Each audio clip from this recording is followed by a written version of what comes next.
नमस्कार दोस्तों, मैं दिग्विजय सिंह आप सबका बहुत स्वागत करता हूं दिग्विजय इकोनॉमिका में।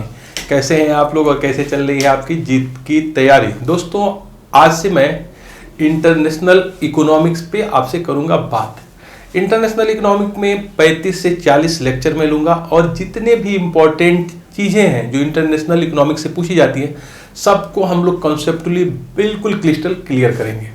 दोस्तों, जो इंटरनेशनल इकोनॉमिक्स या इंटरनेशनल ट्रेड का सिलेबस है उससे बहुत ज़्यादा क्वेश्चन यूपीएससी में, पीसीएस एग्जाम में, नेट में, जीआरएफ में, जीआईसी में, हर जगह प्रश्न से बहुत ज़्यादा पूछे जाते हैं।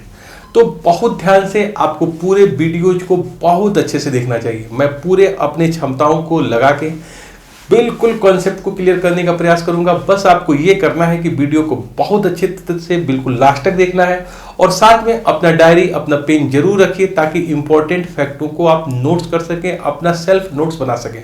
तो ये वीडियो बहुत ही अच्छा रहने वाला है, क्वालिटेटिव रहने वाला है और पूरी तरीके से एनर्जी के साथ रहने वाला है। तो आप लोग अपना काम अच्छे से करिए, मैं अपना काम नो डाउट अच्छे से करूंगा। तो चलिए, आज का जो वीडियो है मेरा वो इंट्रोडक्टरी वीडियो है। इसमें मैं बात करूंगा कि व्यापार क्या होता है, ट्रेड क्या होता है। फिर मैं आपसे बात करूंगा कि इंटरनेशनल या फिर inter regional trade, international trade से डिफरेंट कैसे है, किस तरीके से हम अंतर क्षेत्रीय व्यापार को अंतरराष्ट्रीय व्यापार से अलग करते हैं।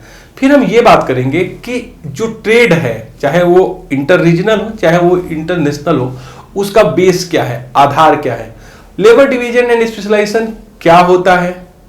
फिर मैं बात करूंगा कि subject matter of international economics, international economics का सब्जेक्ट मैटर क्या है जिस पे हम करेंगे बात। तो पूरे वीडियो को बिल्कुल लास्ट तक देखिए और दिग्विजय इकोनॉमिका को अगर आपने सब्सक्राइब नहीं किया है तो दिग्विजय इकोनॉमिका को सब्सक्राइब करिए ताकि इकोनॉमिक रिलेटेड सबसे ऑथेंटिक वीडियो और मटेरियल आपको मिल सके। इकोनॉमिक्स का मतलब दिग्विजय इकोनॉमिका। तो चलिए दोस्तों, हम बात करते हैं कि व्हाट इज ट्रेड, व्यापार क्या है। जब हम गुड्स एंड सर्विसेज का एक्सचेंज करते हैं, विनिमय करते हैं, और विनिमय का जो उद्देश्य है प्रॉफिट मेकिंग है, दैट्स कॉल्ड ट्रेड। व्यापार का मतलब है वस्तुओं और सेवाओं का विनिमय, और विनिमय का उद्देश्य अगर लाभ हो तो ये व्यापार है। व्यापार में गुड्स एंड सर्विसेज का एक्सचेंज जरूरी होता है।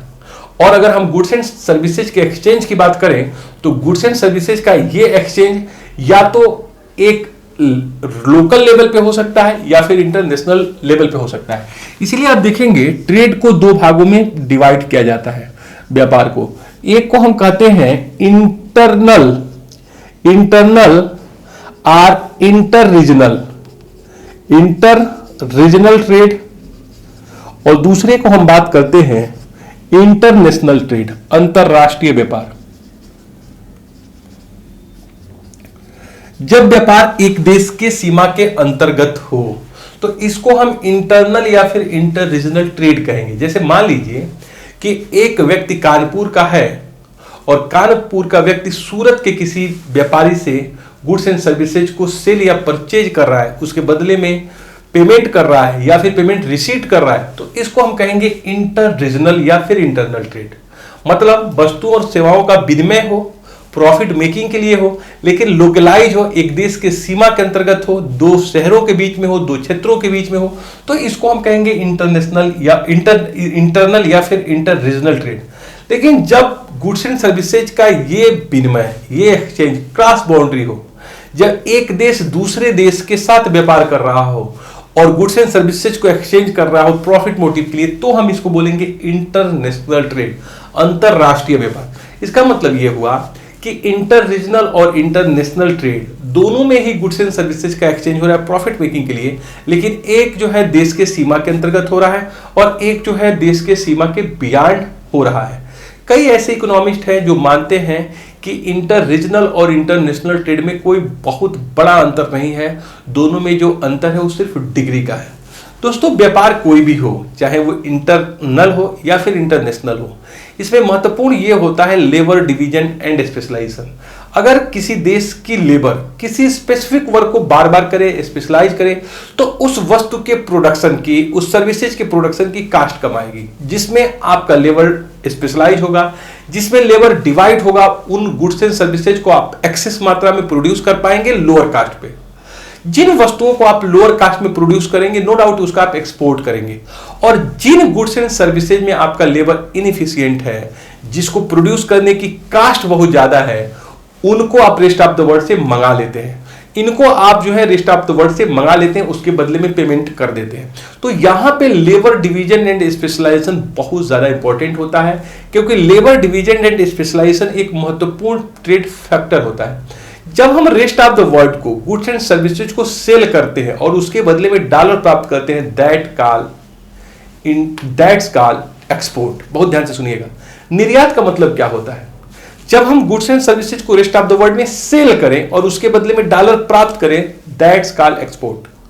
जब हम रेस्ट ऑफ द वर्ल्ड से चीजों को मंगाएं, चाहे वो गुड्स हो चाहे वो सर्विसेज हो, और उसके बदले में डॉलर पेमेंट करें, दैट्स कॉल्ड इंपोर्ट। इसका मतलब है कि एक्सपोर्ट और इंपोर्ट दोनों में ही हम क्या करते हैं, एक में चीजों को सेल करते हैं, एक में चीजों को परचेज करते हैं, और उसके बदले में या तो डॉलर पेमेंट करते हैं या फिर डॉलर को रिसीव करते हैं। तो प्रॉफिट मोटिव के लिए अगर गुड्स एंड सर्विसेज को सेल किया जाए और डॉलर प्राप्त किया जाए, उसी को हम निर्यात कहेंगे, उसी को अपने देश का हम एक्सपोर्ट करते हैं। और अगर हम चीजों को मंगाएं और डॉलर पे करें तो इसको हम निर्यात करेंगे। तो इंटरनेशनल ट्रेड में बहुत ज्यादा इंपॉर्टेंट होता है गुड्स एंड सर्विसेज को एक्सपोर्ट करना या फिर इंपोर्ट करना। एक चीज मैं आपको बताऊं कि इंटरनेशनल ट्रेड का आधार क्या है, बेस क्या है। देखिए, इंटरनेशनल ट्रेड का दोस्तों जो बेस होता है वो होता है difference in prices of goods and services. अगर वस्तुओं और सेवाओं की कीमतों में फर्क ना हो तो हम दूसरे देश से अंतर्राष्ट्रीय व्यापार नहीं करेंगे। लाइक एग्जांपल, अगर आपको लगता है कि चाइना में मोबाइल सस्ती है तो आप चाइना से मोबाइल मंगाते हो। अगर चाइना में जिस कास्ट पे मोबाइल प्रोड्यूस हो रही है उसी कास्ट पे हम भी मोबाइल प्रोड्यूस कर दें तो आप देखेंगे चाइना और इंडिया के बीच ट्रेड नहीं होगा। अगर आपको लगता है कि मैं चावल सस्ते में बना ले रहा हूं तो आप इसे यूएस में एक्सपोर्ट कर रहे हो, लेकिन यूएस भी अगर उतने ही सस्ते में चावल प्रोड्यूस कर ले जितने की आप, तो ऐसे में आप देखोगे कि आप जो है यहां पे उससे इंपोर्ट नहीं करोगे। तो ये प्रश्न बहुत बार मैं देखता हूं कंपटीशन में पूछा गया है, what is the basis of international trade. तो अगर आपको सबसे इंपॉर्टेंट बेसिस अगर आपको देखना हो तो ये है prices differences in goods and services. वस्तुओं और सेवाओं की कीमतों में अंतर, जिस वस्तु का हम एक्सपोर्ट कर रहे हैं, जिस वस्तु का हम इंपोर्ट कर रहे हैं, उसके प्राइसेज में जो है डिफरेंस होता है। ध्यान रखिए, अगर गुड्स एंड सर्विसेज के प्राइस सेम हो जाए, लाइक एग्जांपल, ये डिटरमाइन कैसे होता है, देखिए प्रसिद्ध डायग्राम है इसका। जैसे मान लीजिए कि ये यूएस है और यहां पे इंडिया है, और कोई एक प्रोडक्ट है, ये यूएस की डिमांड और सप्लाई है, ये यूएस की डिमांड और सप्लाई है, और यहां पर ये इंडिया की डिमांड और सप्लाई है। अगर ये दोनों ही डिमांड और सप्लाई आइडेंटिकल हो जाए, ये इंडिया की डिमांड और ये सप्लाई, तो देखिए प्राइसेस जो है प्रोडक्ट की, मान लीजिए कि यहां पे हम मोबाइल ले रहे हैं, जो प्राइस यूएस में है मोबाइल की वही इंडिया की है, किसी तरह का ट्रेड नहीं होगा। ट्रेड तो तब होगा जब गुड्स एंड सर्विसेज के प्राइस में डिफरेंस होगा, और गुड्स एंड सर्विसेज में प्राइस का जो डिफरेंस होता है वो डिमांड और सप्लाई के डिफरेंस के कारण क्रिएट होता है। जैसे मान लीजिए कि अगर इंडिया में जो ये मोबाइल की सप्लाई कुछ इस तरीके से है, तो इंडिया में जो है मोबाइल की प्राइस कंपेरेटिव टू, आप देखिए यूएसए से, यूएस में अगर P1 है तो यहाँ P2 है, तो ये जो प्राइस में अंतर है ये बेसिकली ट्रेड का कारण बन जाता है। तो जो ट्रेड का कारण है, बेस है, वो गुड्स एंड सर्विसेज के प्राइस में डिफरेंसेज है, और उसके पीछे जो कारण है, उसके पीछे कारण है कि आपका लेबर किस प्रोडक्ट में डिवाइड है, किस प्रोडक्ट में स्पेशलाइज है, किसे वो एक्सेस मात्रा में कम लागतों में प्रोड्यूस कर ले रहा है। इसीलिए आप देखेंगे जब एडम स्मिथ साहब आते हैं तो बोलते हैं कि ट्रेड से सभी देशों को फायदा होगा, यद्यपि जो ट्रेड है उसका बेस होता है एब्सोल्यूट एडवांटेज, जबकि रिकार्डो साहब कहते हैं कि ट्रेड से सभी देशों को फायदा होगा, लेकिन ट्रेड का जो बेस होता है वो कंपैरेटिव एडवांटेज होता है, उनका ये मानना था। तो कुल मिला जुला के जो क्लासिकल इकोनॉमिस्ट आते हैं वो ये बताते हैं कि ट्रेड से रेस्ट ऑफ द वर्ल्ड को फायदा होगा, यद्यपि ट्रेड का जो बेस है उन्होंने अलग अलग बताया है, जिसको किसी में वीडियो में आपसे चर्चा करूंगा।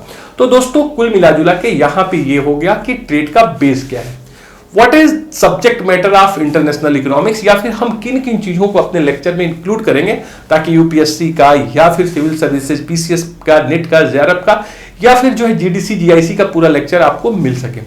इसमें सबसे पहले मैं बात करूंगा बैलेंस ऑफ पेमेंट की। जब मैं कहूंगा कि एक देश रेस्ट ऑफ द वर्ल्ड के साथ ट्रेड कर रहा है तो आप समझ रहे होंगे कि उसका एक स्टेटमेंट बनाना पड़ेगा। अगर आप किसी भी रेस्ट ऑफ द वर्ल्ड के देशों के साथ ट्रेड करते हो, गुड्स के सर्विसेज का एक्सपोर्ट करते हो, गुड्स एंड सर्विसेज का इंपोर्ट करते हो, इकोनॉमिक ट्रांजैक्शन करते हो, बारोइंग लेंडिंग करते हो, तो आपको इसका एक स्टेटमेंट एनुअली बनाना पड़ेगा, प्रत्येक साल बनाना पड़ेगा। आप जरा सोचिए, अगर आपके बगल में फार्चून की दुकान है और उससे आप चीजों को परचेज करते हो और पेमेंट मंथली करते हो, तो आप एक स्टेटमेंट बनाते हो कि हमने 1 फरवरी को क्या मंगाया, हमने 9 फरवरी को क्या मंगाया था, हमने 12 फरवरी को क्या मंगाया था, हमने 24 फरवरी को क्या।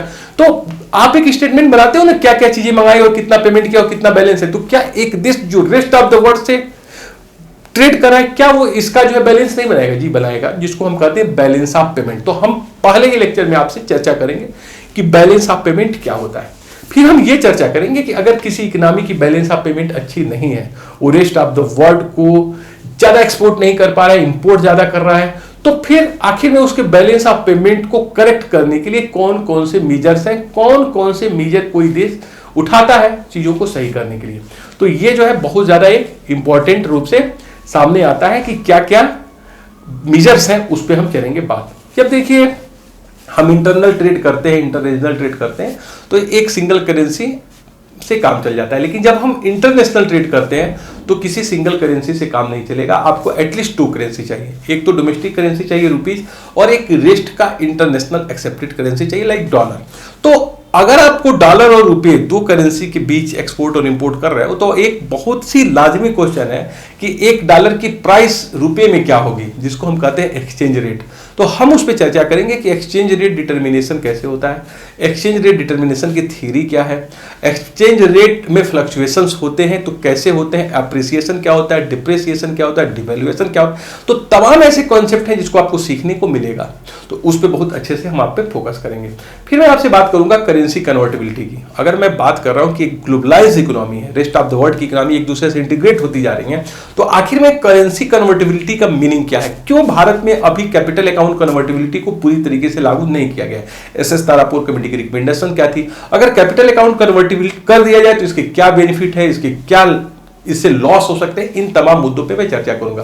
फिर मैं ये चर्चा करूंगा कि जो फॉरेन कैपिटल है उसका किसी इकोनॉमी के डेवलपमेंट में क्या रोल है, what is FDI, foreign direct investment क्या होता है, ग्रीनफील्ड एफडीआई क्या होता है, उस पर हम चर्चा आपसे करेंगे, ब्राउनफील्ड एफडीआई क्या होता है उस पर चर्चा करेंगे। अगर एफडीआई को रिटेल सेक्टर में हम खोल दें तो इससे क्या बेनिफिट है, क्या लॉस है, क्यों आप देख रहे हो कि मोदी गवर्नमेंट कई ऐसे एरिया में लगातार एफडीआई की लिमिट बढ़ा रही है। एफडीआई लिमिट क्या होता है, फॉरेन पोर्टफोलियो इन्वेस्टमेंट क्या है, क्या उसमें कोई लिमिट ऐसी डिटरमाइन की जाए। तो तमाम ऐसे बेसिक क्वेश्चंस हैं जो बहुत ज्यादा रिलेवेंट है यूपीएससी के एग्जाम में, पीसीएस के एग्जाम में। लगातार आप देखिएगा मेंस के एग्जाम में इसके ऊपर प्रश्न पूछे जाते रहे, तो इसके ऊपर मैं करूंगा बात, पूरे कंसंट्रेशन पूरे मन के साथ चीजों को सुनिएगा, आपको बहुत अच्छा लगेगा, बहुत अच्छा लगेगा। फिर मैं बात करूंगा कि जो इंटरनेशनल इंस्टीट्यूशन है उनका रेस्ट ऑफ द वर्ल्ड की डेवलपमेंट में क्या रोल है, वर्ल्ड बैंक क्या है, कैसे रोल प्ले करता है, आईएमएफ क्या है, क्या इसका रोल है, एसडीआर क्या होता है, स्पेशल ड्राइंग राइट क्या होता है, रेस्ट ऑफ द वर्ल्ड के बैलेंस ऑफ पेमेंट को बेटर करने के लिए क्या रोल प्ले करता है, इन तमाम चीजों पे हम चर्चा करेंगे। इसी तरह से हम बात करेंगे कि डब्ल्यूटीओ क्या है, उसका क्या रोल है, उसके बेसिक प्रिंसिपल्स क्या है, क्यों आजकल रेस्ट ऑफ द वर्ल्ड में डब्ल्यूटीओ के खिलाफ बहुत आवाज सुनाई दे रही है, क्यों यूपीएससी पूछता है कि डब्ल्यूटीओ अपना महत्व खो चुका है। तो इन तमाम बेसिक चीजों के आपसे ऊपर करेंगे बात। तो ये बहुत ज्यादा फ्रूटफुल सीरीज होने जा रहा है। मैंने कहा कि 35 से 40 लेक्चर इसके ऊपर मैं आपके ऊपर डिलीवर करूंगा और आपको बहुत अच्छा लगेगा। सिर्फ आपको करना यह है कि चीजों को समझना है, नोट्स बनाना है, बहुत अच्छे से वीडियोज को देखना है। मैं अपने पूरे क्षमताओं के साथ हूं, आप भी अपने पूरे क्षमताओं को लगाइए और हमेशा ध्यान रखिए कि बहुत ज्यादा काम करके आप बहुत कुछ नहीं कर सकते हैं। बहुत ज्यादा एनर्जी, बहुत ज्यादा मेहनत आप कब करते हो ये इंपॉर्टेंट है। Time is the most important. तुम जो काम करोगे वो तो करोगे, जाओगे कहां, टाइम है छोड़ेगा ही नहीं। आज नहीं करोगे तो कल करोगे, जब आप ऑफिसर नहीं बनोगे तब करोगे, छोटा सा काम करोगे, करना तो पड़ेगा आपको, बच नहीं सकते हो आप। इसलिए महत्वपूर्ण यह है कि काम किया जाए लेकिन समय भी किया जाए। महत्वपूर्ण यह है कि आप किस टाइम अपने जो है एनर्जी को एक्सपेंस कर रहे हो। अभी आपका जीवन निर्माण प्रक्रिया चल रहा है, जीवन निर्माण का काल है, इसमें आप अच्छा करिए। जब ये बीत जाएगा तो आप ज्यादा मेहनत करके क्या कर लोगे, कुछ रिजल्ट नहीं आएगा दोस्त, कुछ रिजल्ट नहीं आएगा। रिजल्ट अभी आएगा, अभी अपनी क्षमताओं का पूरा प्रयोग करिए, समय का रिस्पेक्ट करिए, समय आपको बहुत रिस्पेक्ट करेगा, बाकी आप देखेंगे जब आपके पास चांसेस नहीं रहेंगे, अटेम्प्ट्स नहीं रहेंगे, आपको 12 घंटा काम करना पड़ेगा, रिसोर्स नहीं मिलेगा, नौकरी नहीं मिलेगी, कम से कम रुपये पे आपको काम करना पड़ेगा, कहीं के नहीं रहोगे। अभी अपने क्षमताओं का यूज करो ताकि आप बड़ा बन सको, कुछ अच्छा कर सको। अपने मनोबल पे, अपने मनो पे नियंत्रित करो, अपने इंद्रियों को अपने बस में करने का प्रयास करो और पूरे एनर्जी के साथ, पूरी झोंक दो ताकत इसी युद्ध में। इसमें आप विजयी होंगे, कुछ अच्छा करेंगे, कुछ बड़ा करेंगे। समय को आप रिस्पेक्ट करिएगा, समय आपका बहुत रिस्पेक्ट करेगा, बहुत रिस्पेक्ट करेगा। आप उन ऊंचाइयों को छुएंगे जिसके लिए आप वांछनीय है, जिसके लिए आप तपस्या कर रहे हैं। तो करिए तपस्या, हम आपके साथ हैं। क्या आप अपने साथ हैं? Thank you so much for watching Digvijay economy का। God bless you dear friends.